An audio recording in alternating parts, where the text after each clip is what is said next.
How to create a KDP book cover in Canva. Hello everyone and welcome back. In today's video, I'll be showing you guys how you can create your own KDP book cover using Canva. Now, we all know Canva as a super popular design tool, but a lot of people underestimate what they can do with Canva.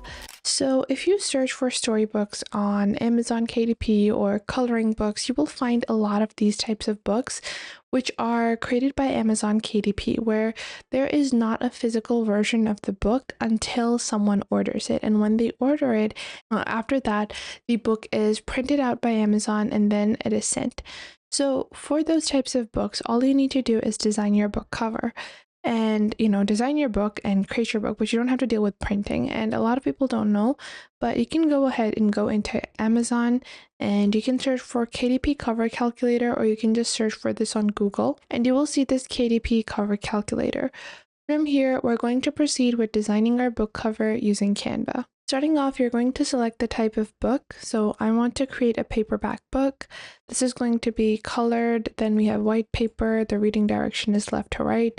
And I'm going to use inches. Here is the important part. This is going to determine the sizing of your book cover, which is going to be your interior trim size.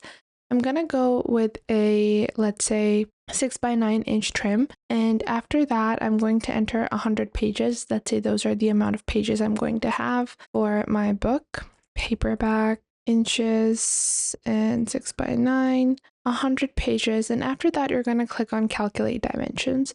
Click on download template, and then when you click on download template, this will download a zip file. You can unzip that file and it will have an image within it. Now you will see the full cover width and height. You're going to go into Canva, click on custom size, and then you're going to copy and paste this. So we're just going to copy this. And we're going to change this to inches in Canva. Make sure to do that. You're not entering pixels, you're entering inches. Then the height is 9.25. And you're just going to add that and then click on create new design.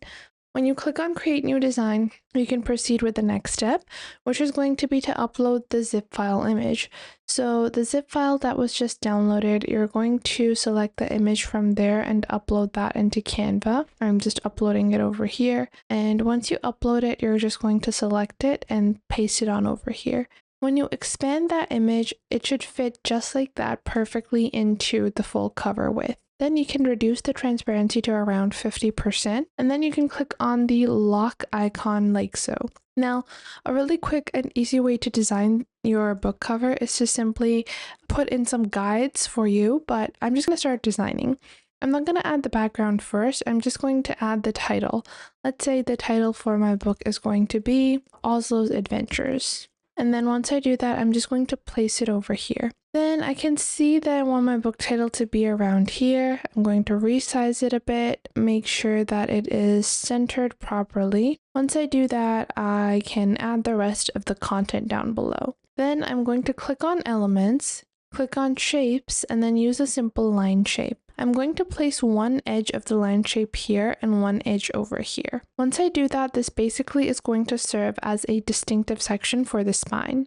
Now I want to make the spine a singular color, so I'm going to leave it at black, but I'm going to click on the line style and increase the line weight. I want the line weight to be just as thick as these transparent lines, these cut up lines you can see. You want it to be as thick over here. Once you do that, I'm going to later on remove this, but this just serves as a really simple way for me to distinctively demarcate where my spine is going to be. Once I do that, I'm going to click on the square shape over here where the barcode is going to be. So I'm going to mark this again in black, and then I'm just going to resize it to a smaller size, place it on the corner, and then place it over here. Once I've done that, all I have to do now is I'm going to unlock the background image.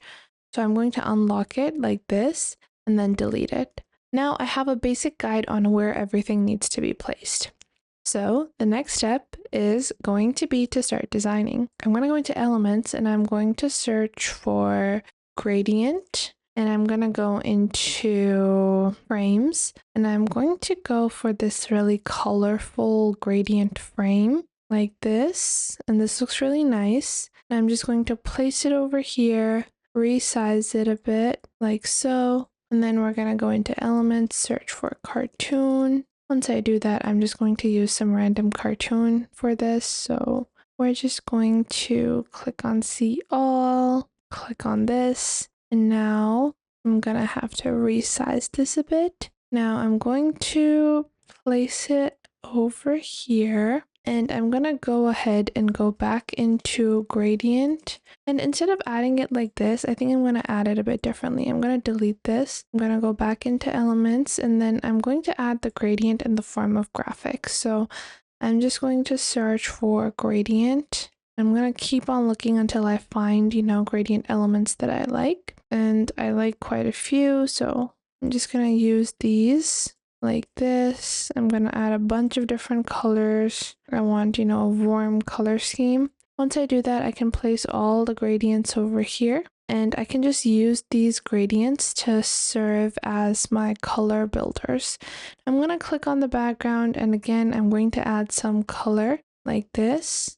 Now, one by one, I'm going to move each gradient. I'm going to remove the black one, and I'm going to move it to different sides. I'm going to delete the extra dark ones.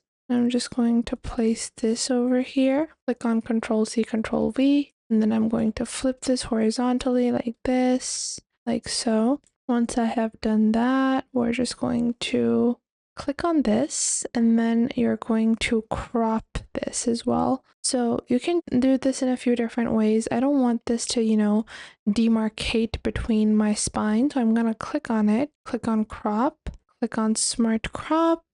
This is not going to allow me to do that, but what I'm going to do is I'm just going to place it over here for now. Then I'm going to click back on elements, and I'll show you guys how I can remove it from the other side. Click on shapes, add a shape like this, place it like this, click on the color and add the background color, and just like that, it does not intervene. Then I would click on my spine, click on this, click on layer, and bring that to the front instead. Now after that, I can add the image of my cartoon like so. So let's say this is Oslo. And just like that, you can design the book covers back as well. And once your design is complete, just click on share and then click on download. This accounts for the bleed of your particular design to ensure that there are no misprints or your book cover design does not fall off and get cut up on the sides. And make sure to subscribe to our YouTube channel and check out other videos. And if you feel like some other video might be helpful to someone else, make sure to share our videos with your friends and family as well. And if you find that there is something missing, I will try to figure out a way to integrate more accurate content according to your needs onto the channel. So make sure to tell me if you find anything missing. So that was it for today. Make sure to leave a like and subscribe to the YouTube channel, and I will catch you guys in the next video.